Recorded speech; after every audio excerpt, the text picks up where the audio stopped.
दोस्तों, आज आपने गाड़ी लेकर पेट्रोल पंप जरूर देखा होगा। कतार, तनाव और हर कोई यही कहता हुआ, क्या हो गया है, ईंधन की कमी क्यों हो रही है।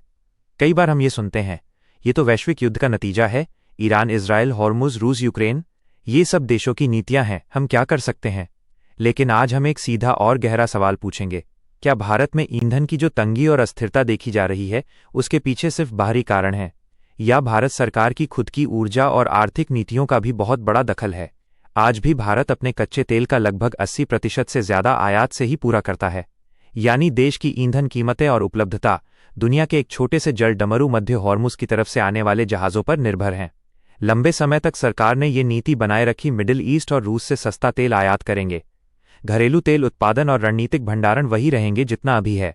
इस फैसले ने आज भारत को इतना कमजोर बना दिया है कि जैसे ही विदेश में तनाव बढ़ता है, भारत की ईंधन नसें भी हिल उठती हैं। अंतर्राष्ट्रीय ऊर्जा एजेंसी की रिपोर्ट्स कहती हैं, भारत में एलपीजी, पेट्रोल और डीजल का रणनीतिक भंडार अभी भी इतना नहीं है जितना इतने बड़े और बढ़ते देश के लिए जरूरी है। इसका नतीजा क्या होता है? जैसे ही दुनिया में कोई बड़ा तनाव आता है, खबर फैलती है ईंधन की कमी होगी, सिलेंडर नहीं मिलेंगे, पंप बंद हो जाएंगे। और तब शुरू हो जाती है जमाखोरी, भंडारण और अनियंत्रित खरीदारी। सरकार कहती है देश में कोई ईंधन की कमी नहीं है, लोग पैनिक बाइंग से बचें। लेकिन अगर रणनीतिक भंडार और लॉजिस्टिक इतने मजबूत होते तो आम आदमी को इतनी जल्दी अफवाहों का डर क्यों महसूस होता। अब दूसरा बड़ा कारण, कीमत नियंत्रण और टैक्स पॉलिसी। सरकार कई बार ईंधन पर वैट, उपकर और केंद्रीय टैक्स बढ़ाती है, फिर चुनाव या जन दबाव के बाद उन्हें घटाती है। इस खेल से रिटेल कीमतें बहुत अस्थिर हो जाती हैं। जब लोग देखते हैं कि ईंधन महंगा हो सकता है तो वे अपने तरीके से तैयारी करने लगते हैं, थोड़ा ज्यादा जमा कर लें, थोड़ा भविष्य के लिए छुपा लें। और इसी से एक तरह का आर्टिफिशियल शॉर्टेज बन जाता, जो आम आदमी को सबसे ज्यादा चोट पहुंचाता है। टैक्स एक तरह से राजस्व का जरिया है, लेकिन ईंधन जैसी जरूरी चीज पर इस अस्थिरता को बनाए रखना ऊर्जा सुरक्षा की दृष्टि से नीतिगत लापरवाही कहलाता है। अब तीसरा पहलू, नवीकरणीय ऊर्जा। सरकार ने 2030 तक 500 गीगावाट गैर जीवाश्म ऊर्जा क्षमता का लक्ष्य रखा है। सौर, पवन, बायो ईंधन और इलेक्ट्रिक वाहनों के लिए नई नीतियां आई हैं और नवीकरणीय ऊर्जा परियोजनाओं की निविदाएं भी बढ़ी हैं। लेकिन अभी भी देश की बड़ी अर्थव्यवस्था ट्रांसपोर्ट, उद्योग, कृषि मशीनरी तेल आधारित ईंधन पर चलती है।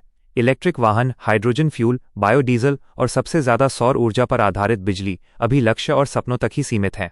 इसलिए जब तेल संकट आता तो देश की ऊर्जा संरचना अभी भी बहुत ज्यादा तेल परवर्ती होती है, और इसी वजह से कीमतें और उपलब्धता दोनों पर बहुत तेज प्रभाव पड़ता है।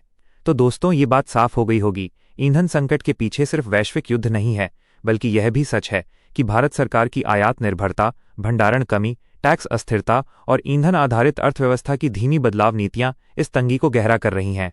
अब सवाल जनता के सामने ये है, क्या हम सिर्फ इंतजार करेंगे कि अगला युद्ध शांत हो जाए, या हम अपनी आवाज से और अपनी चुनावी इच्छा से ये नीतियां बदलवाएं? घरेलू उत्पादन, रणनीतिक भंडारण, एलपीजी, पेट्रोल डीजल की टैक्स स्थिरता और नवीकरणीय ऊर्जा की तेज रफ्तार में स्वीकृति। क्योंकि जब तक नीतियां गहराई से नहीं बदलेंगी, तब तक ईंधन संकट सिर्फ एक अगली बार चुनारी नहीं, बल्कि एक बार फिर बार की आदत बनी रहेगी। और आप जैसे देश भर के युवा, आपकी जिम्मेदारी ये है कि नीतियों की बात को गपशप न बनाएं, बल्कि इसे एक गंभीर जन चर्चा और जन जागरूकता का हिस्सा बनाएं। अगर आपको यह वीडियो गहरा लगा तो इसे शेयर जरूर करें और नीचे कमेंट में बताइए आपके विचार से ईंधन संकट से बचने के लिए सरकार सबसे पहले कौन सा कदम उठाए। तब तक के लिए जागरूक रहिए, सवाल करते रहिए और नीतियों को केवल खबर न बनाकर अपने भविष्य का एजेंडा बनाएं। धन्यवाद।